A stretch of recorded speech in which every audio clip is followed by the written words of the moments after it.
এই যে এসএসসি মামলায় প্রথম দিনই আদালতে হাজির হয়েছিলেন এসএসসি প্রাক্তন চেয়ারম্যান, তাকে জেরা করেন সিবিআইয়ের আইনজীবী। প্রশ্ন ওঠে কীভাবে তিনি এই গুরুত্বপূর্ণ পদে এলেন। জবাবে তিনি জানান তৃণমূলের শিক্ষা সেলের সভাপতি ও যাদবপুর বিশ্ববিদ্যালয়ের অধ্যাপক হিসেবেই তার পরিচয় ছিল। 2011 সালে 6 জুন রাজ্যপালের অনুমোদনের সাপেক্ষে তিনি চেয়ারম্যান পদে যোগ দেন। সিবিআই জানতে চায় কার নির্দেশে তিনি এই পদে এসেছিলেন। প্রাক্তন চেয়ারম্যানের দাবি, মুখ্যমন্ত্রী স্বয়ং তাকে জানান যে তাকে চেয়ারম্যান করা হচ্ছে। এরপরে তিনি দায়িত্ব নেন। তবে এখানেই আপত্তি তোলে বিবাদী পক্ষ। পার্থ চট্টোপাধ্যায়ের আইনজীবী সঞ্জয় দাশগুপ্ত বলেন, মুখ্যমন্ত্রীর নাম এই মামলায় টেনে আনা উচিত নয়। তো বন্ধুরা, এসেছে কিন্তু আবারও নতুন একটা মামলা দায়ের করা হয়েছে। তো আজকে আমরা এই ভিডিওতে বিস্তারিত সম্পূর্ণ তথ্য আলোচনা করব, সঙ্গে থাকুন। সেটা কিন্তু বর্তমানে কিউরিটির বিষয়ে ভাবছেন, কিউরিটি পিটিশন কি দায়ের হলো, সম্পূর্ণ তথ্য আপনারা এই ভিডিওতে পাবেন। তো এই বিষয়ে কি সিজে স্যার দেখবেন, আশা করি আপনারা কিছুদিন আগে একটা আপডেট পেয়েছিলেন। টাকার মোহ নয়, ন্যায় বিচারের প্রতি প্রেম থাকতে হবে বিচারকদের, মন্তব্য দেশের প্রধান বিচারপতির। তো দেশের প্রধান বিচারপতি জানান যে বিচারকদের নম্র এবং দায়িত্বশীল হয়ে নিজেদের ক্ষমতার প্রয়োগ করা উচিত বলে মনে করেছেন তিনি। তার মতে কয়েকজন বিচারকের আচরণ খারাপ হলে তা সার্বিকভাবে বিচার ব্যবস্থার সুনাম ক্ষুণ্ণ হতে পারে। এবং সুপ্রিম কোর্টের প্রধান বিচারপতি এও জানান, আমি আশা করি বিচার বিভাগের দায়িত্বে থাকা ব্যক্তিরা, অ্যাকচুয়ালি বিচারকেরা, টাকার মোহে পড়বেন না, বরং ন্যায় বিচার এবং স্বাধীনতার মতো মত উদ্দেশ্যের প্রতি তাদের ভালোবাসা থাকবে। তিনি আরও জানান, মামলাকারী এবং আইনজীবী উভয়েরই আস্থা বজায় রাখতে হবে আদালতকে। দেশের প্রধান বিচারপতি এও জানান যে বিচার ব্যবস্থার প্রতি আস্থা রেখে সাধারণ নাগরিকেরা আদালতে আসেন, তারা ন্যায় বিচার পাবেন, এই বিশ্বাসটি সাধারণ মানুষের মধ্যে অটুট রাখতে হবে। তিনি বলেন, আমাদের দায়িত্ব এবং ন্যায় ছাড়া অন্য কোনো রং আমাদের রায় লাগতে দেওয়া যাবে না।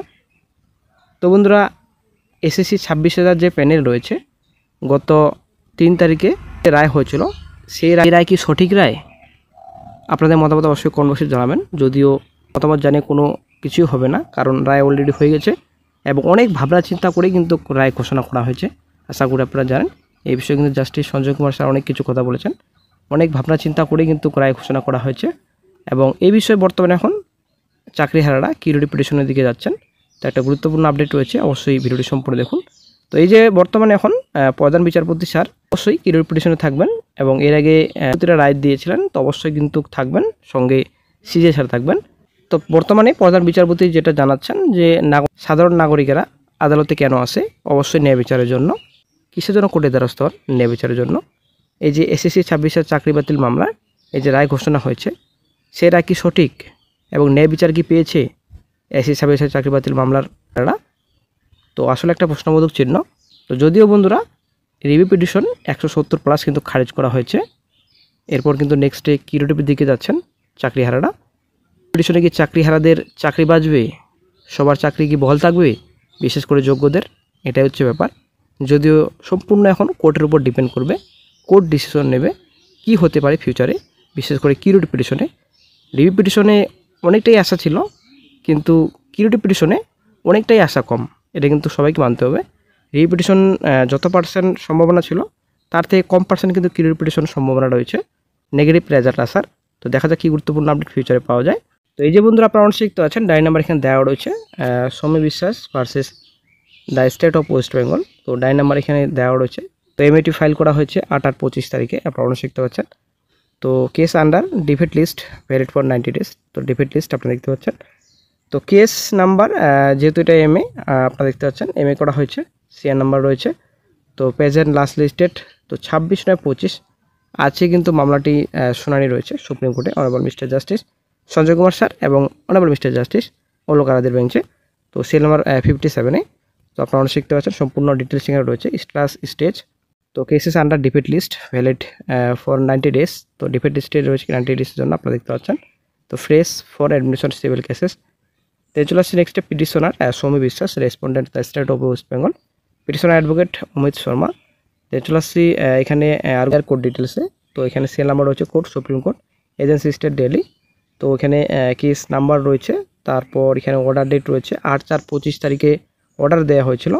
তো সেই অর্ডারকে চ্যালেঞ্জ করা হয়েছে, অর্ডার জাজমেন্ট চ্যালেঞ্জ, আপনারা অবশ্যই দেখতে পাচ্ছেন। তো জাজমেন্টটাই ফাইনাল। তারপর আমরা একটু অ্যাপ্লিকেশন দেখে নিই। অ্যাপ্লিকেশন আপনারা দেখতে পাচ্ছেন সেল নাম্বার।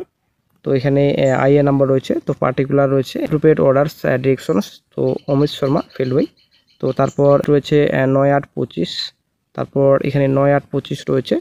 তো দেন চলে আসছে নেক্সটে সেল নাম্বার হচ্ছে application for admission and application for permission to file miscellaneous application MA। তো MA করা হয়েছে, আপনারা শিখতে পাচ্ছেন। তো কী বিষয়ে MA করা হয়েছে, এই যে বন্ধুরা সুপার নিউমারি পোস্ট, আশা করি আপনারা জানেন সুপার নিউমারি পোস্টের রায় কী হয়েছে এটাও আশা করি আপনারা জানেন। এই যে গভর্নরের সাইন, রাজ্যপালের সই রয়েছে, তার জন্য কিন্তু কোনো রকম বর্তমানে CBI তদন্ত কিন্তু করা যাবে না, এটা কিন্তু পরিষ্কার, কোনো তদন্ত করা হবে না। তো নইলে কিন্তু মন্ত্রিসভার একটা বিপদ ছিল, আশা করি আপনারা জানেন। তো সেই বিপদ কিন্তু কেটে গেছে আশা করা যায়। তো সেই বিষয়ে কিন্তু MA করা হয়েছে। তো হয়তো কিছু ক্লারিফিকেশন চাই, কিন্তু MA করা হয়েছে। তো গত 8/4/25 তারিখের রায়ে মন্ত্রিসভা কিন্তু বেঁচে যায়, আশা করি আপনারা জানেন। তো এই যে সুপার নিউমারি পোস্ট তৈরি করা হয়েছিল কিসের জন্য সেটাও আশা করি আপনারা জানেন। তো ওয়েটিং লিস্ট থেকে নেওয়ার কথা, তা না করে কিন্তু সুপার নিউমারি পোস্ট তৈরি করে নতুন করে কিন্তু কয়েক 1000 চাকরি প্রার্থীদের কিন্তু চাকরি দেওয়া হয়েছিল, অ্যাপয়েন্টমেন্ট লেটার দেওয়া হয়েছিল। তো 8/4/25 তারিখে রায় দেওয়া হয়েছে সুপার নিউমারি পোস্টে যে কোনো রকম CBI তদন্ত করা যাবে না, কারণ রাজ্যপালের সই রয়েছে তার জন্যই। তো এই বিষয়ে কিন্তু MA ফাইল করা হয়েছে বর্তমানে। তো আজকে দেখা যাক কী গুরুত্বপূর্ণ আপডেট ফিউচারে পাওয়া যায়। তো আজকে হয়তো MA কোর্টে উঠতে চলেছে 26/9/25 আজকেই। তো কিউরিটি পিটিশন কিন্তু খুব শীঘ্রই দায়ের হতে চলেছে। তো কিউরিটি প্রসেস কিন্তু শুরু হয়ে গেছে গতকাল থেকেই। তো প্রসেস কিন্তু শুরু করেছে চাকরিহারারা, এবং আগামীকাল থেকে কিন্তু হলফনামা দেওয়া শুরু হবে। তো অবশ্যই কিন্তু আপনারা জানেন জেলা ভেরিফাইড গ্রুপ রয়েছে, সেই গ্রুপ থেকে সেই সম্পূর্ণ আপডেট আপনারা পাবেন, এবং অবশ্যই আপনারা নজর রাখুন গ্রুপেই, সমস্যা তো আপনারা পাবেন। তো ভেরিফাইড কিছু গ্রুপ রয়েছে, আশা করি আপনারা জানেন।